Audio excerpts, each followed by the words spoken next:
that stranger. Hello and welcome, Exiles, to what I am calling the budget Mana Man RF. Now, budget is, of course, a very subjective term, but in terms of budget, I am talking about the bare minimum investment requirement where I would say this is even worth playing in terms of, like, this build is one of those characters where you need, it's attribute stacking with mana stacking, these layered things that kind of just multiply on top of each other. And the thing is, if you're too early on in investment, the multipliers just don't really hit very hard with each other, and it just kind of doesn't work. So this idea here is me trying to cut as much, trim as much fat as possible from the character in terms of making it, hey, this is where it's acceptably good, and this at this level budget, you can probably play the character and use it to farm more gear and continue to upgrade, and that's what this is. Now, I'm going to show you my overall costs. I went through and I did all of this on stream yesterday, and I tried to keep track of all my costs throughout. So I went and I put notes down for every little piece I made. And the overall cost I got to is 90D. Now that might sound like a lot, but in terms of comparison to what I spent in terms of like super min-maxing versus what we have now, this version of the build where I had all these synth jewels and I have all this really well-crafted gear, it's the difference in spending 3,000 to 4,000 divines and 90 divines. So I did cut a lot of fat from it, but ultimately my recommendation is this is the bare minimum investment level I'd recommend for this character. If you're going earlier than that, I think it's just going to fall flat on its face because there's just not going to be enough multipliers with each other for it to really function or function well. Now, what did I go for in terms of crafting? I did graveyard crafts mostly because a lot of them, there is basically overpriced things on trade that you can make for much, much cheaper. And I tried to demonstrate that on stream, which is why I have this whole VOD. I'm going to link in the description of the video below, where you can scroll through and look for when I'm doing a graveyard craft, and you can look at the exact recipe I have for, I think I did 5 or 6 or 7 graveyard crafts, and for pretty much all of them, I stuck to very basic corpses. The only thing that I didn't do basic corpse-wise is I did some fracture corpses, which those are still relatively common. And then, of course, a couple times I had to use a Conqueror influence or a Shaper Elder influence. And that was mainly due to when you're crafting the helmet, if you're going to get percent intelligence on it, you need the Hunter influence, which you can awaken or percent int onto the helmet if you hit one of the other Conqueror influences. As well as the amulet craft, you need the Shaper influence to get a double fracture on an attribute amulet, then awaken orb together to get most of the attribute stats you want on an amulet to have yourself a nice settle amulet until you can farm up to do the big old simplex, which is another big massive upgrade over that. So you can see here, you can look at this crafting and see, hey, he did a lot of mana increase. He did a lot of attribute increase. He decreased everything else. He went for 5 fractures and he went for a split. Now the idea here was essentially, if you do a helmet that is not a intelligence based, aka it doesn't have any flat ES on it, the base mana stat does not occur. And the reason this is good for hitting the mana per int mod is essentially the mana per int mod shares a mod group. That means you cannot have both flat mana and mana per int. And generally what happens and why it makes the helmet craft so difficult is because mana has a 1k base mod weighting and the mana per int mod has a 100 weighting. So you'll see mana 10 times for every 1 time you see mana per int. But if you're able to just get rid of the mana mod by having a base like an armor or an evasion base, I chose armor here because I was okay with hitting strength because I have a bit of a strength requirement because I want to put a bunch of regen on tattoos on my tree, then the strength would have been an okay fracture to hit. I chose a strength base for that reason.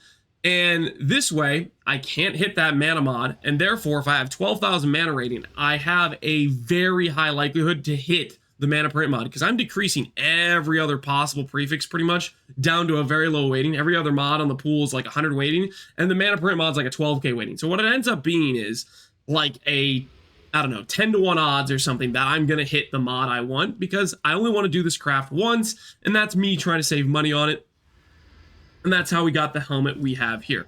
Now, I'm not going to go into the description of the other crafts because you can watch the video to see how I did each of the other crafts respectively, but they're all very intentional crafts where I am targeting certain mods to fracture, and then I'm using Awakener orbs to finish in the regards of this wand here, the helmet here, the amulet here. All that stuff was basically graveyard crafting, targeting 2 specific or 3 specific fractured mods, and then Awakener orbing for the finish is what I did for a lot of these, and that's how we got pretty good items for pretty cheap. And then the amulet or the ring craft was a non-influence where I just was trying to get mana plus chaos res because I could target those 2 affixes pretty intentionally, and I didn't really want to pay, I think, just like a tier 1 chaos res fraction was like 5D for like not even a top roll, and then I was like, okay, well, I can just get it, I can go get a mana plus chaos res for like 60 in graveyard, and then I just have a much better ring, for example. That's how I thought about going about it, and that's the approach I took. And anyways, check the Twitch VOD linked below if you want to go through and see any specific craft I did on stream. And that is how I got the various costs. I tried to add everything up, and that's how we got to 90D. Ultimately, this is the bare minimum. And why do I say this is the bare minimum? Because right now, we have on our character 20,000 mana, about 3k regen, and about 88 fire res. What this basically means with 3k regen, 20k mana, and 90 fire res is we have a very small net sustain. Because the way Righteous Fire works, or for our Righteous Fire of the Arcane Devotion, is the degen is based on your mana pool. Effectively, what this means is I have a pretty high degen, and my regen is based on my percent ES pool. So effectively what this means, as you get a higher and higher ES pool in proportion to your mana pool, you'll get a higher and higher net sustain, because your degen will stay the same as you build the ES. And there's a few things I can do to greatly increase that, where are upgrades you can push towards, which will make the sustain much better. I say this is the bare minimum because we're just barely net sustaining. It's good enough for most content because you're killing things and it's fine.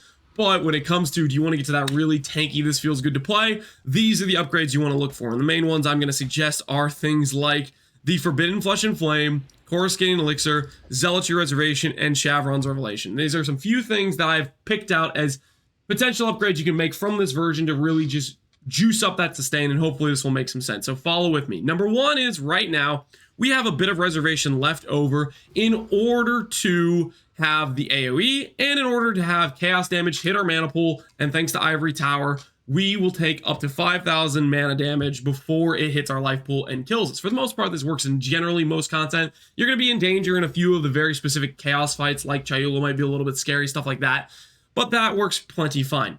Ultimately, since right now as a budget setup, I am doing the Trader as a way to get basically max res for my Ruby Flask, as well as have good uptime on Arias for explosions. You could easily swap in a Coruscating here. Now, granted, when you do that, I'd probably put regen onto another flask. And then you have to do, right now we have Recoup, that's what you'll depend on to sustain your mana pool, which enemies will hit you, and that should be enough for the most part. We aren't spending too much mana, given Scorching Ray is 5 mana per second. And then we have like a curse we occasionally cast, but that's the idea there. Now, anyways, as I was saying, just to showcase the difference one of these few swaps will make, if I was going to say, hey, I want to improve the net sustain a bunch, well, there's an ADD price tag for this set, but it's something you can farm for. And what does it make in terms of a difference? I'll just showcase that real quick here. We'll take off the Magic Jewel, we'll take off our Watcher's Eye. Now, this is a Watcher's Eye with regen, so keep in mind we're dropping some regen from this Watcher's Eye, but I don't think it will really matter. So if we were to do this, and then we were to say, okay, also, I spec'd these 3 nodes. I'm level 100, but this was to simulate a level 97 character. These 3 nodes are just completely dead nodes, and I spec them in order to showcase the build as like a level 97, something that's a lot more easily hit this league thanks to the Domination Scarab of Teaching. Using that in combination with like Abyss or Breach ends up getting you levels very fast. So I wanted to showcase a level 97 character level instead of level 100, and that's why I did that. So I trade out some of my reservation efficiency. I'd put on a Shavron's Ring here, which gives us a bit more mana, some regen, as well as some int. And then I would put on a Coruscating Elixir. And okay, just to showcase it, because I'd probably end up wanting to do regen on my Quicksilver instead. And then we put on Zealotry over here, and I'll just throw this on here. You swap around where you're doing your ores, but hopefully this demonstrates the point. This is where we're going for basically more reservation, because Radiant Faith gives you ES based on reservation. You see we've picked up about 11,000 energy shield. And then if you combine that with our current ES pool, we are now at 6.5k ES regen. Now, one important factor is our degen, the amount we are degenning per second, changed basically not at all, because our mana pool didn't go up. Therefore, our degen did not go up, but our regen went up by about 3,000. What that means is we effectively just got a net 3,000 regen gain. So the idea, hopefully I'm demonstrating here, is as you get more ES, your net sustain will get better and better and better. And things like Radiant Faith, the Clarity gain is ES mod. For example, that would add another about 4,000 ES to our character. We'd go up to 30k ES, which would be even more net sustain. All that stuff is going to just really hit hard for making the character a lot tankier and a lot more feels good to play. But I didn't showcase because I was trying to. I didn't showcase that setup because I'm trying to demonstrate the absolute bare minimum of the character, which is no Radiant Faith, no Mage Blood, strip as much down as possible. So hopefully that gives you an idea of if I want to improve upon this skeleton here, and I have an extra 70 ADD to do it. These are some upgrades you can make. Now, granted, I will just talk about Anathema versus Chevrons for a second because there's some key points here. Chevrons Revelations, if you're going to run this, you need to have something like Recoup. You need Battle Rose. The reason being is enemies that deal damage to you are then going to sustain your mana so you continue to cast your skills, and that works out generally pretty well. Because you don't have that much mana cost, you're really casting just a little bit of Scorching Ray occasionally, so the Recoup should work fine. And the other thing is, if you are picking up a Chevrons over an Anathema, you are dropping Elemental Weakness and you're dropping Punishment. We're doing this for a triple curse. Basically, the idea is we are super low budget to start off with, and this is just helping the character have some extra boosted damage to carry the fact we're on this lower gear investment, and that's the idea there. Now, you would be dropping one or a couple curses, but of course, when in the suggestion that I gave you, I am picking up Zealotry at the same time, which gives back some more damage multiplier because Zealotry does affect Arcane Devotion, Righteous Fire. Okay, I said a lot, but hopefully what I'm saying makes some sense in terms of like, if you want to address sustain and you want to improve upon that, that's the first sort of upgrades you should make.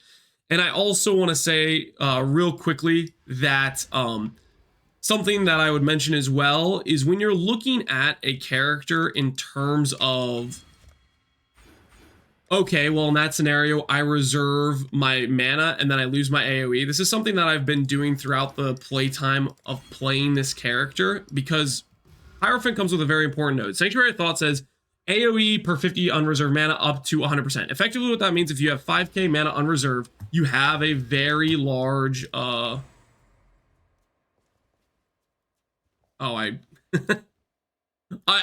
forgot one specific detail. If you do Coruscating Elixir, it sets your life to 1. You need to grab Eternal Youth. I'm going to demonstrate this real quick. Eternal Youth is a recharge that never turns off. And effectively, you never get your recharge to turn on anyways because you are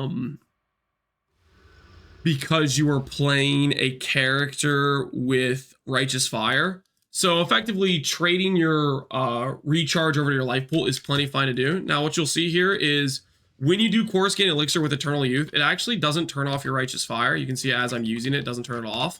And that's because as far as I can tell, I believe it's some scenario where the game tick, where it checks to turn off Righteous Fire, comes after the recharge already heals the life enough, so it actually never turns off your Righteous Fire. That's my assumption of how it works. Not 100% sure. I'm going to go on D&D really quick here. Looks like that guy crafted a helmet. I'll just tell him amulet, because that's glad it worked out. Okay. Looks like he crafted an amulet for the build because I was showcasing some budget ways to craft some good amulets. Anyways, as I was saying, Eternal Youth recharge doesn't turn off unless you take damage to the life pool, and that doesn't happen because you are an ES build that is making it so chaos can't bypass, and that's the idea there. So if you swap to the Coruscating Elixir, you do need to grab Eternal Youth. Just a quick little note on that, so that way everybody's aware. Outside of that, the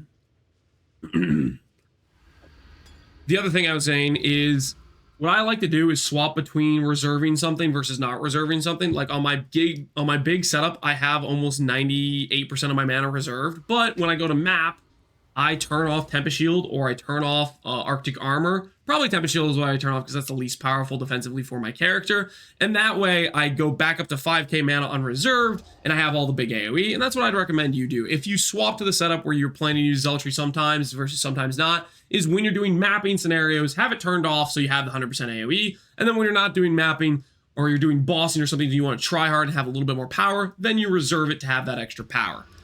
Okay, hopefully I've explained all this pretty well. I did do all Ubers on stream. I only failed Cortex. It was rough on the other ones because I had a bit of like getting used to actually being mortal. I've played the other version of the character, which doesn't even care about any Uber attack at all, and it's made me a little bit lax on how to play fights. So today I've prepared a Uber showcase to showcase, hey, you can do Ubers, but it's on the sketchy side. I want to give you guys the full disclosure of what level of content this character can handle, and that way you know what you're getting into if you're on that lower budget and you want to push into it. this gives you an entry point. So anyways, one thing I will say real quick here is when you're doing a boss fight, instead of doing Oriaths, oh, I forgot I swapped the tree around a bit. Okay, never mind. I'm not gonna showcase this. We're just gonna risk it. We're gonna go risky and frisky with it. I was gonna showcase the fact. You know what? I could do this. I'll just do it this way for now. I'll just do it this way for now. Hopefully I don't forget. But anyways, what I was gonna showcase is while you're on this weaker setup of the character where your net sustain is just kind of bad, if you get to a dangerous part of the fight, for example, a shaper ball phase, you can use the life flask to turn off if you have a remove burn on like a greater, a small, medium life flask, whatever. Just a remove burn flask is all you need. And you get to the more dangerous part of the fight, just turn off this so you can survive it, and then turn it back on when you're ready to do damage again. Something that I find quite useful when you're going into boss fights. If you have some flask sustain, it's a nice thing to do when you're on this weaker sustain point to make these fights a little bit easier. All right, let's go ahead and get into this Uber Shaper, and hopefully I demonstrate it pretty well for you of what this character is and isn't capable of. Now, I wish I was a little bit more overcapped so I could keep on my Quicksilver because it's nicer to have movement speed, but whatever. We'll showcase it like this, and hopefully it gives you a good idea of where the character is at power-wise for this level of content. Full disclosure, our DPS, I believe, is around the, I want to say 10 million range, around there. I did a couple Minotaur tests where I killed Minotaur in about 3 seconds. So that's my rough guess, is about 10 million range for a base Guardian. Now this guy's going to do a laser, for example. When he does it, I'm probably going to need to, no, I'll kill him fast enough. I was going to say I was going to need to turn off my flask and run away, but his lasers, I guess, doesn't do that much damage, so we're fine. Whew. I get nervous sometimes when I'm like making these videos, then make sure I cover all the different like areas of what the build does and how it functions and everything. Full disclosure, I do have a Val version of Arcane Devotion. If your character has a bunch of sustain, you can click that, but our character does not have a bunch of sustain. So look what happens when I click it. Very slow upbring, and this is one of those things where it's like you turn off your RF just to get the sustain back, and that's something you kind of have to do. As for one little thing I'll say, I'm using Bane of Condemnation. This is basically a way to cast all 3 curses quickly. It's a really targeted small AoE, and this guy does bleed, so I'm going to walk away from him and not get bled because I do not have bleed reduction. Our Aspect of the Spider makes him pretty slow. One of the other benefits of Aspect of the Spider, you can see how slow he was in terms of walking. Aspect of the 30 Spider is same as Aspect of the 20 recipe, except you need a Black Morgan, and it gives you 1 more stack. So that's how that works there. You'll notice that guy wasn't doing much damage to us. This is just another highlight of one of my favorite masteries in the game. Recover 5% when you take Fizz damage. Our character doesn't have a lot of armor right now because we don't have Radiant Faith yet. Another benefit of Radiant Faith is you get a ton of armor with it. But even though we don't have a ton of armor, this helps deal with a lot of the smaller base Fizz hits, because if they don't do 5% of our total ES pool, they are just giving us regen. Because that stacks as you take a bunch of Fizz hits, you get more sustain out of it. One of my favorite masteries. Very underrated. I don't think a lot of people know about it, but when you get a high ES pool, that thing carries hard. For Fizz damage, at least. Alright, let's try not to brick this too hard. If he slams me, he will kill me. I only have 15k ES, which is roughly about how hard his Fizz hits go for. I'm going to turn off my Righteous Fire for this phase. I will die in about 3 or 4 ball hits, so I need to play this hopefully a little bit well. We will see. Okay, I'll turn back on my Righteous Fire. He hits with that Fizz Slam for about I want to say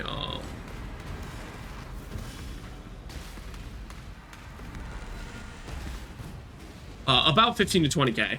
And since we don't have much Fizz mitigation on our character right now, that will just kill us, I'm pretty sure. Now, unfortunately, we have another one of these phases. I'm gonna put this ball right here, and then we're gonna try to not get hit.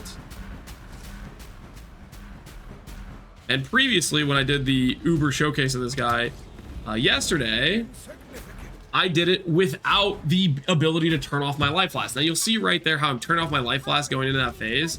It makes a big difference, because the fact is every ball hits for about, I don't know, 4 or 5k, and we recover that within a second. So if you turn off your RF, you go to having the 3.5 whatever K net sustain, and all of a sudden that fight or that phase feels a lot less dangerous because you can take a hit, regen, take a hit, regen, take a hit, regen. But if you kept Righteous Fire on, you'd take a hit, barely regen, lose more HP from the next hit, lose more HP from the next hit, and then you die on the final hit, right? So being able to turn off the Righteous Fire when you're at this lower sustain point makes, if you're doing a difficult fight like Ubers, it makes it a lot more manageable, I would say, because of that specific reason. It's not something you have to think about too much. You're constantly getting flash charges from Balbala, and for the most part, you should never run into a scenario where, unless you like spam your flask a bunch and then get it to turn off or whatever, you should be a-okay to keep proccing it whenever need be. Guy has a decently heavy hit there with his degen ball or whatever, but not usually too problematic. Behold the face of your unmaking. Father, it's me. Let me help you. Okay, I lied earlier. I don't have no fizz mitigation. I do have 4 endurance charges, but that's just barely not enough to tank the slam. So I do need to dodge the slam when it comes up. And he's doing the phase. We turn off Righteous Fire and we go dodge. I am not doing a good job at seeing where all the balls are.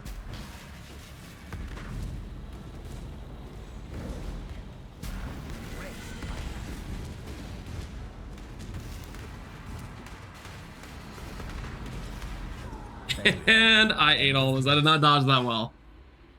Not well timed. So we put back on our auras and we go back in. It's a little embarrassing, but that's what happens. I think I got hit. Did he 2-shot me? He might have 2-shot me. He might have 3-shot me. I'm not sure. Those balls do hit quite hard.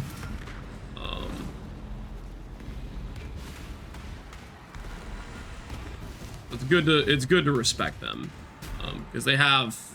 I don't know how much pen those balls have. They have a decent amount though. I need to put you over here. Oh, this is very unfortunate. Okay, we'll put them both there. We have enough sustain where we can just stand on the degen, so it works out fine. So I do not know where he is. Okay, there he is.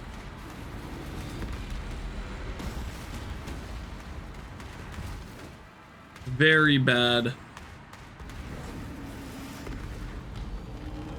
placement on his clones being on the outside, shooting in with balls made that a bit sketch, but I'll take it. Definitely shouldn't have died to just tanking the balls from point blank, but skill issue. Sometimes you play badly. It is what it is. Another side note I want to say, one of my favorite things about this character is Oriath's is a generic elemental damage explosion. And one of the fun things I found is when you have a bunch of percent damage scaling based on int from the amulet, and this improves a lot more as you get simplex and you get more of that generic scaling as you get higher int, but it scales the explosion, and on top of that you have generic AoE. So as you invest more in this character, you get more and more of the chain exploding. And that's one of my favorite parts, is that just kind of tags in just perfectly because we have some flash sustain anyways while we're mapping. And this thing just feels like you have explode in your build and it feels good. Well, you do have explode in your build, but it's explode that's like pretty dang good. As you invest in the character, you get generic damage scaling. That makes that explode continue to work better and better. I don't know why I'm talking about that, but it's just a side thing I like with the character. I'm gonna go make this ball just like, does that make it not even occur? I think that makes it just not occur. Okay, so he's going in phase. We'll turn off this, and hopefully we can dodge without being...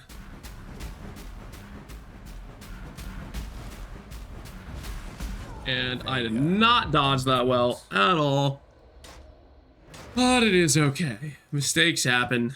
Hopefully that's the last death I'm gonna have on this. We will see. There's definitely like certain places you shouldn't stand. Because it's where he appears during that phase or whatever. And that I would say is exactly what I did, is I stood kind of in that like mid-range semi-circle around the arena or whatever. And there it is. That is an Uber Shaper on what I would call the bare minimum viability of the Man-to-Man RF.